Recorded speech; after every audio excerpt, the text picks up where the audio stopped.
Kita akan siapkan hati kita untuk memuji memuliakan nama Tuhan, karena hari ini adalah hari Paskah. Anak-anak merayakan hari Paskah. Kita mau siapkan hati kita mau siapkan hidup kita untuk kemuliaan nama Tuhan.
Shalom semuanya.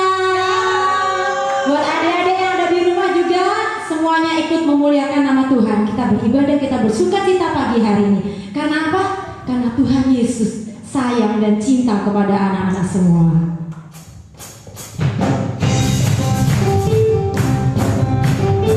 Sama-sama katakan, aku cinta Yesus. Haleluya, aku cinta Yesus. Haleluya.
gereja untuk beribadah kepada Tuhan, karena memang keadaannya seperti itu.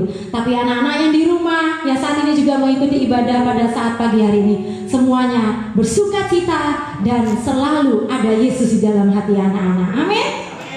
Dan sekarang karena Tuhan Yesus sudah mati di kayu salib buat menebus dosa kita semua, karena Tuhan Yesus cinta kepada anak-anak yang ada di rumah dan juga yang ada di tempat ini. Yesus disalibkan karena cintanya.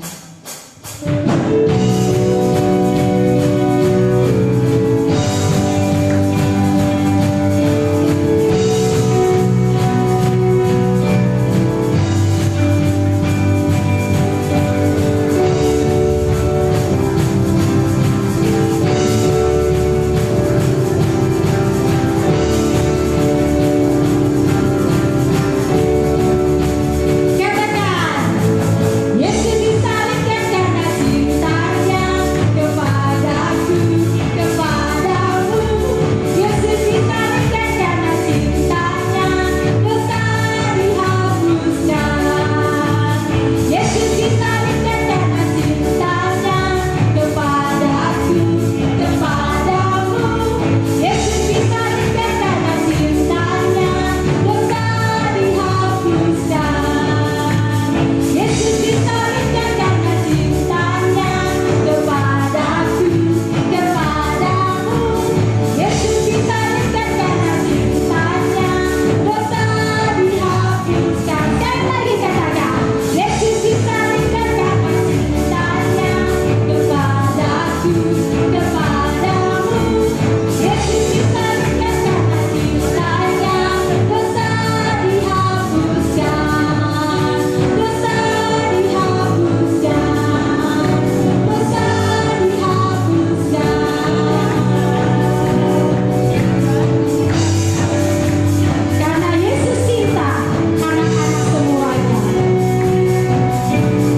disalibkan karena cintanya. kepada kita yang ada di tempat ini maupun yang ada di rumah-rumah, kepada seluruh umat manusia yang ada di dunia ini. Karena apa? Karena kita adalah orang-orang yang istimewa di mata Tuhan.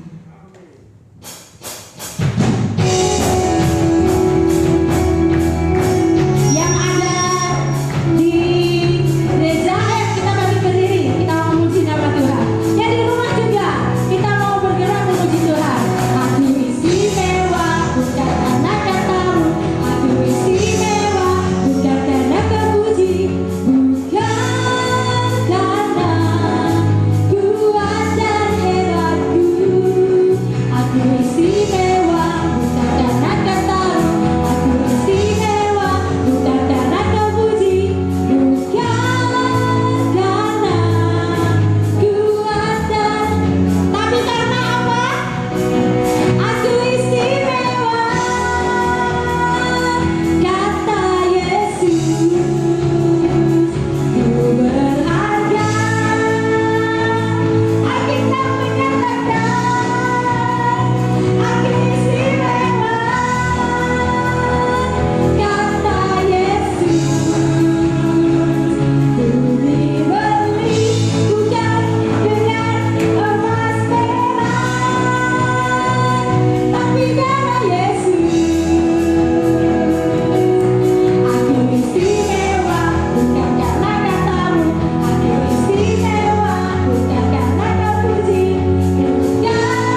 cilik karena kita mau terus memuji Tuhan.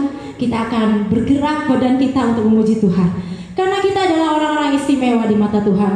Oleh sebab itu, kita jangan lagi mau menjadi manusia yang lama, tetapi kita mau meninggalkan dosa-dosa kita. Kita mau menyenangkan hati Tuhan. Dengan cara apa?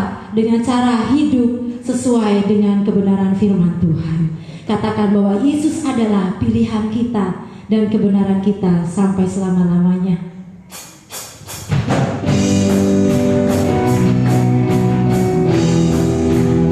Masih ingat lagu ini ya?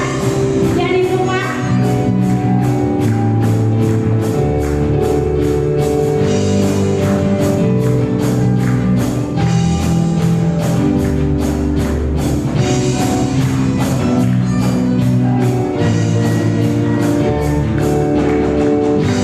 Kau Tuhan yang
kita sudah memuji memuliakan nama Tuhan. Kita sudah tahu bahwa Yesus disalibkan karena cintanya yang begitu besar buat anak-anak semuanya. Dan kita sudah berjanji sama Tuhan untuk tidak lagi kita mau kompromi dengan dosa-dosa yang ada dalam kehidupan kita. Dan oleh sebab itu firman Tuhan yang akan menguatkan kehidupan anak-anak, untuk anak-anak tetap terus berjalan di dalam kebenaran Tuhan, menjadi anak-anak yang manis, anak-anak yang baik, anak-anak yang selalu menyenangkan hati Tuhan. Sebentar kita akan dengar kebenaran firman Tuhan. Kita mau minta Allah Roh Kudus menolong kita untuk kita dapat mengerti dan dapat melakukan setiap kebenaran firman Tuhan dalam kehidupan kita. Ku buka hatiku untuk firman Tuhan. Ku ingin menjadi seperti Yesus. Berfirmanlah Tuhan, ku mau mendengar dan melakukan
anak-anak sekolah minggu yang diberkati oleh Tuhan. Kita sungguh bersyukur ya kalau pagi hari ini kita ada di rumah Tuhan yang ada di sini ya. Bahkan anak-anak yang dapat mengikuti ibadah streaming di rumah masing-masing. Kita mau siapkan hati kita untuk mendengarkan firman Tuhan. Anak-anak boleh ambil Alkitab masing-masing ya.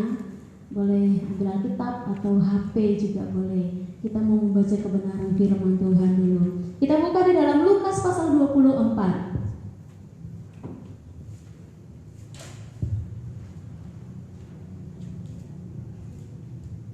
Lukas pasal 24 ayat 6 sampai dengan ayat yang ke-7.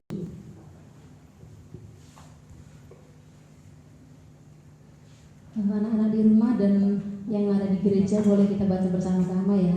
Lukas pasal 24 ayat 6 dan ayat yang ke-7. Demikian firman Tuhan. Kita baca sama-sama ya. 1, 2, 3. Ia tidak ada di sini.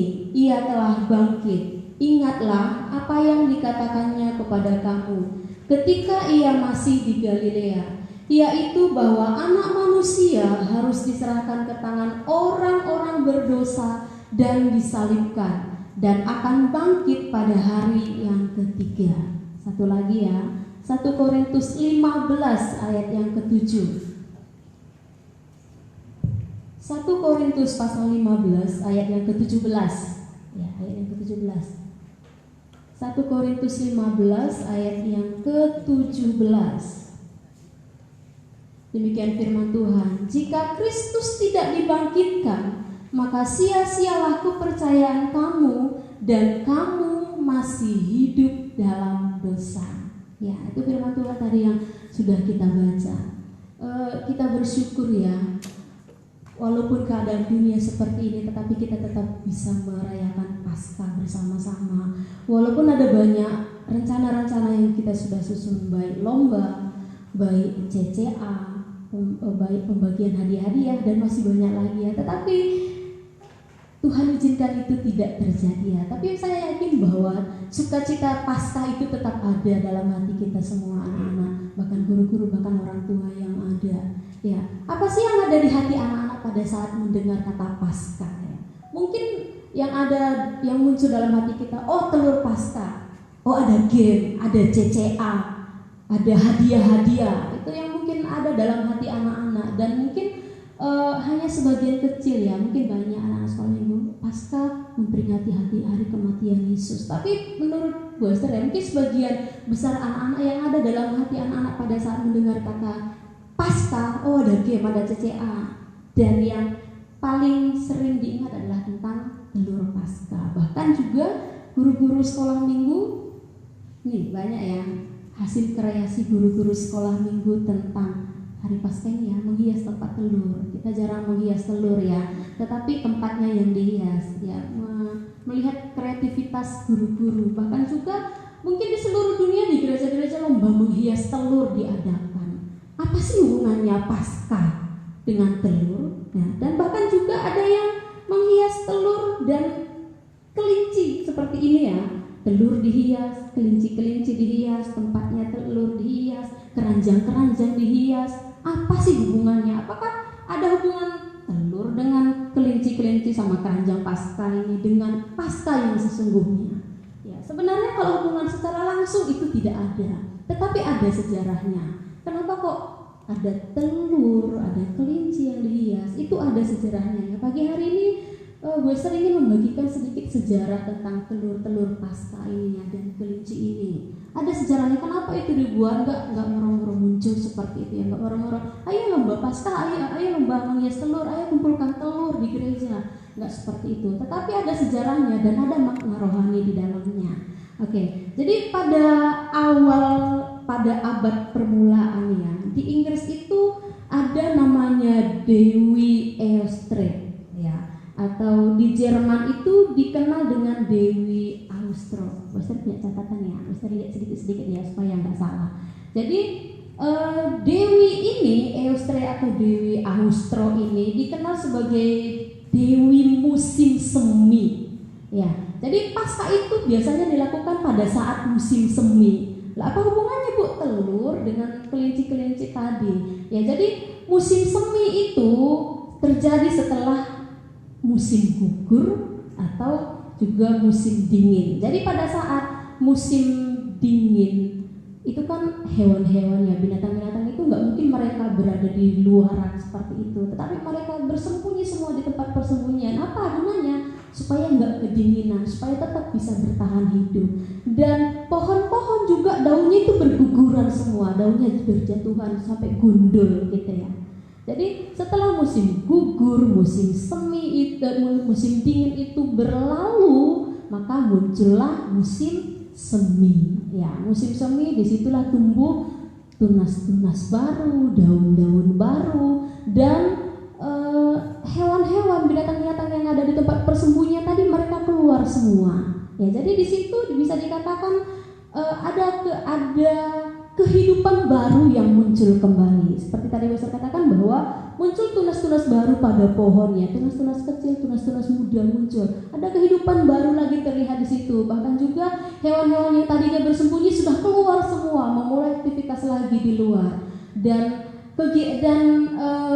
keadaan seperti itu, orang-orang pada saat itu memakai momen itu, kesempatan itu untuk merayakan Paskah. Ya, jadi seperti saya Boyster katakan bahwa Paskah itu berketepatan di musim semi.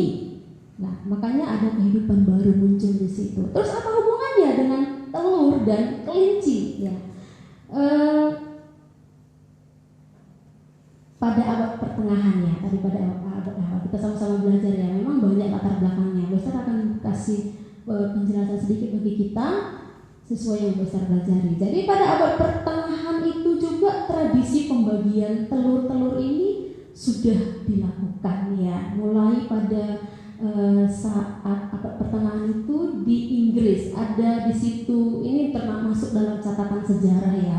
Ada namanya Raja Edward I ya. Jadi sekitar tahun 1307 gitu. Jadi raja ini memerintahkan untuk merebus telur sebanyak 450 telur ya, direbus. Setelah direbus diberi warna, dikasih warna, atau dibungkus dengan daun keemasan seperti itu.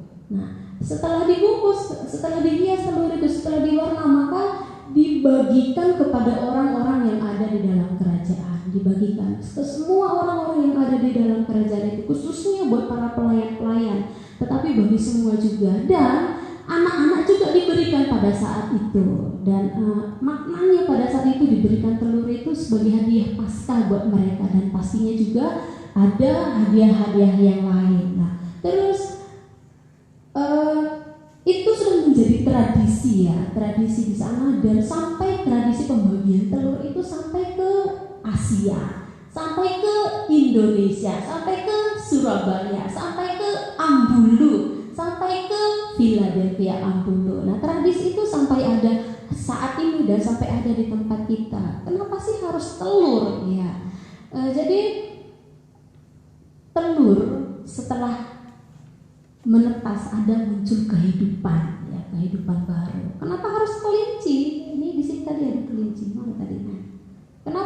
Kenapa kok kelinci? Ternyata kelinci ini dia cepat sekali berkembang ya, cepat sekali berkembang biak. Makanya dikatakan bahwa diibaratkan sebagai telur itu ada kehidupan baru yang muncul setelah pecah telur ya, ada kehidupan baru di situ. Kenapa kelinci? Karena kelinci itu adalah hewan yang cepat berkembang biak. Dan di situ kalau dimasukkan ke dalam hal-hal rohani, di situ dikatakan bahwa ada berkat-berkat yang melimpah, ada kelimpahan besar yang terjadi di situ bagi orang-orang yang percaya kepada Tuhan melalui Paskah ini juga. Tetapi ya, ini penting buat kita. Jangan sampai telur-telur ini, kelinci-kelinci ini, bahkan tempat-tempat telur ini, jangan sampai ini menjadi fokus utama kita pada saat kita memperingati Hari Raya Paskah. Karena kenapa? Ada banyak anak-anak yang terlalu sibuk memikirkan, terlalu sibuk membuat tempat-tempat telur, menghias telur, bahkan sibuk mengikuti lomba-lomba persiapan segala macam untuk memperingati Paskah. Tetapi makna yang sesungguhnya itu banyak yang dilupakan. Banyak yang dilupakan di situ. Kita harus mengingat bahwa peristiwa Paskah ini bukan sekedar menghias telur, menghias kelinci, menghias apa segala macam. Bukan sekedar kita ikut lomba, ikut CCA dapat hadiah yang besar. Bukan sekedar itu. Itu memang penting, itu memang perlu. Tetapi yang paling penting dan yang sangat penting adalah peristiwa Paskah ini mengingatkan kita bagaimana pengorbanan dan penderitaan Yesus Kristus di atas kayu salib, ya, yang sudah mencurahkan darahnya untuk menebus dosa kita umat manusia. Ya, kita harus ingat ya, ini hal yang terpenting. Merayakan Paskah bukan sekedar seperti Ibu katakan tadi, melakukan beberapa hal kegiatan rutinitas yang sering kita lakukan. Tetapi yang terpenting, merayakan Paskah ini kita mengingat bagaimana Tuhan Yesus sudah mau rela disalibkan, menderita untuk menebus dosa-dosa umat manusia, untuk menebus dosa anak-anak, memperdamaikan hubungan kita dengan Bapa di surga. Kalau Tuhan Yesus tidak disalib, maka kita tetap ada di dalam dosa, maka kita akan mendapat kehidupan kematian, ya, kematian yang kekal sampai selama-lamanya. Tetapi karena Tuhan Yesus sayang kepada kita, maka melalui perayaan Paskah ini mengingatkan kita kembali bagaimana Yesus menderita, mau disalib untuk menyelamatkan dosa kita. Yesus sampai mati di kayu salib. Ada orang mengatakan bahwa nggak mau jadi orang Kristen, nggak mau pergi sekolah minggu. Kenapa? Tuhan Yesusnya mati. Mana ada Tuhan yang mati? Nggak mau jadi orang Kristen, aku nggak mau punya Tuhan yang mati. Tapi kita semua sudah tahu, ya, anak-anak sudah tahu semua bahwa Tuhan Yesus tidak sekedar mati untuk menebus segala dosa kita, tetapi Dia juga bangkit, mengalahkan maut, mengalahkan kematian tadi. Tadi kita sudah baca dalam kitab Lukas tadi, Dia telah bangkit mengalahkan maut, mengalahkan kematian. Dia bangkit pada hari ketiga. Ya. Setelah Yesus bangkit pada hari ketiga, ada di situ muncul kehidupan baru, ada pengharapan yang baru. Jadi ada banyak harapan pada saat itu orang-orang yang ada pada zaman Yesus. Tuhan Yesus sudah mati, makanya mereka banyak yang melarikan diri, sembunyi, takut, gak ada harapan lagi. Sama dengan kita, ya, hari-hari ini tidak ada harapan. Mau buat apa di saat-saat seperti ini? Ya, tetapi pada saat Yesus telah bangkit, mengalahkan maut, mengalahkan kematian, ada harapan baru, ada kehidupan baru yang Tuhan Yesus berikan kepada kita. Ya, jadi Tuhan Yesus telah bangkit mengalahkan maut, mengalahkan kematian. Kita sungguh bersyukur, ya. Tuhan Yesus kita hebat. Tuhan Yesus kita sungguh luar biasa. Tuhan Yesus kita sungguh baik, mati dan bangkit. Dan bahkan pada hari ketiga dibangkit untuk menyatakan kebesarannya. Buat apa sih yang terjadi seumpama Tuhan Yesus tidak bangkit, apa yang terjadi? Ya. Kenapa kok Tuhan Yesus harus bangkit dari kematian? Kenapa Tuhan Yesus harus kenapa kok Tuhan Yesus nggak mati untuk seterusnya gitu, ya? Kalau Tuhan Yesus tidak bangkit, maka iman Kristen kita yang kita berikan kepada Tuhan itu sia-sia. Maka sia-sialah kita datang ke gereja, memuji Tuhan, mendengarkan firman Tuhan. Itu sia-sia semua. Kenapa? Karena kalau Tuhan mati seterusnya, sia-sia itu semua. Maka Tuhan bangkit dari kematian, mengalahkan maut. Supaya apa? Iman kita tidak menjadi sia-sia. Supaya apa? Kita punya pengharapan yang baru di dalam Tuhan. Kita punya harapan baru, masa depan yang indah cemerlang di dalam Tuhan. Ya, anak-anak sekolah minggu yang diberkati oleh Tuhan. Kondisi sekarang ini mungkin membuat anak-anak malas, ya. Mungkin membuat anak-anak putus harapan. Mungkin membuat anak-anak, mau apa sih seperti itu. Bahkan juga orang tua yang banyak kehilangan harapan. Ada banyak gue terdengar keluhan-keluhan orang tua. Ini segala macam kesusahan banyak dalam bidang hal ekonomi. Tetapi seperti kebangkitan Yesus yang memberikan kehidupan baru, harapan yang baru, kita yakin bahwa walaupun kondisinya seperti ini, asal kita tetap ada di dalam Tuhan, ada di dalam kemurahan Tuhan, ada di dalam kasih Tuhan, maka selalu ada harapan baru. Kita yakini bahwa masa depan yang indah itu Tuhan sudah atur bagi kita. Di depan, sekarang mungkin memang kondisinya seperti ini, tetapi kita yakin, percaya bahwa ada sesuatu yang sangat indah yang Tuhan sudah sediakan di depan buat kita. Oleh sebab itu, jangan pernah lemah, ya. Jangan sampai putus asa, jangan sampai putus harapan. Ingat bahwa ada harapan baru, ada kehidupan baru, ada rencana Tuhan yang sungguh luar biasa bagi kita. khususnya melalui ibadah perayaan Paskah ini. Anak-anak boleh tetap semangat, walaupun belajar di rumah ya, walaupun hanya di rumah saja. Lakukan hal-hal yang positif. Banyak hal-hal positif yang anak-anak dapat lakukan di rumah yang berguna bagi anak-anak, terlebih berguna untuk kemuliaan bagi nama Tuhan. Ya, ini firman Tuhan yang Bu Esther boleh sampaikan. Tuhan Yesus memberkati kita semua.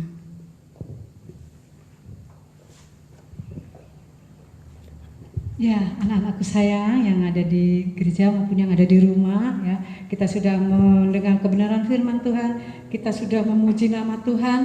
Sebelum Bu Esther tutup, Bu Esther akan sampai langsungkan pengumuman saja, baru kita akan tutup di dalam doa. Nanti anak-anak, baik yang di rumah ataupun yang di sini, anak-anak akan dapat telur Paskah ya, tadi sudah didoakan, mendapat telur Paskah yang nanti bisa diantar ke rumah masing-masing. Anak-anak tidak usah repot-repot cari ke gereja, nanti ada guru-guru yang menghampiri anak-anak di rumah, atau yang bisa, pokoknya setiap anak tetap menerima buat telur-telur Paskah. Melalui kesempatan ini juga terima kasih buat guru-guru yang sudah berkarya, berkreasi. Tahun depan lebih bagus lagi ya, untuk memberkati dan menjadi berkat buat anak-anak. Kemudian pesan Bu Esther untuk anak-anak yang ada di rumah maupun semua, tetap jaga kesehatan meskipun ada di rumah, tetap belajar ya, itu pesan yang utama. Tetap yang kemarin, memuji nama Tuhan dan berdoa. Itu saja pesan Bu Esther, dan juga nanti ada persembahan yang bisa dijalankan setelah ini untuk yang ada di gereja. Tuhan Yesus memberkati. Kita angkat pujian. Bapa, terima kasih, kita tutup di dalam doa.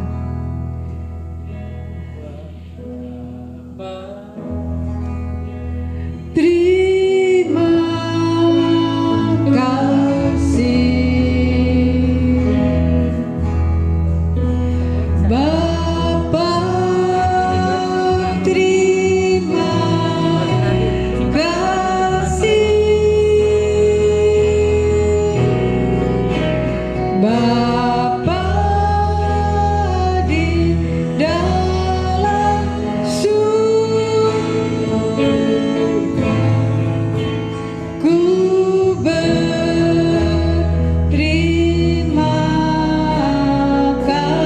kasih Bapa di dalam surga, kami mengucap syukur buat kesempatan pagi hari ini. Kami boleh mengadakan ibadah sekolah minggu meskipun dalam keadaan tidak langsung melalui streaming Tuhan. Kami tahu Tuhan juga melawati anak-anak di rumah dengan segala keadaan mereka. Mereka tetap memuji nama Tuhan, mendengar kebenaran firman Allah, dan juga mereka sebentar akan menerima telur-telur Paskah yang mereka boleh terima. Di dalamnya ada ayat-ayat Paskah yang menjadi kekuatan dalam hidup mereka. Berkati anak-anak dan orang tua masing-masing. Berkati juga guru-guru sekolah minggu yang ada. Nama Tuhan dipuji, dipermuliakan. Suatu saat kelak nanti atau hari-hari mendatang lagi menjadi lebih baik, dan kami boleh kembali berkumpul bersama-sama di gereja untuk memuji nama Tuhan. Terima kasih Tuhan buat kesempatan pagi hari ini, juga persembahan yang dijalankan. Tuhan menolong, memberkati kami semuanya.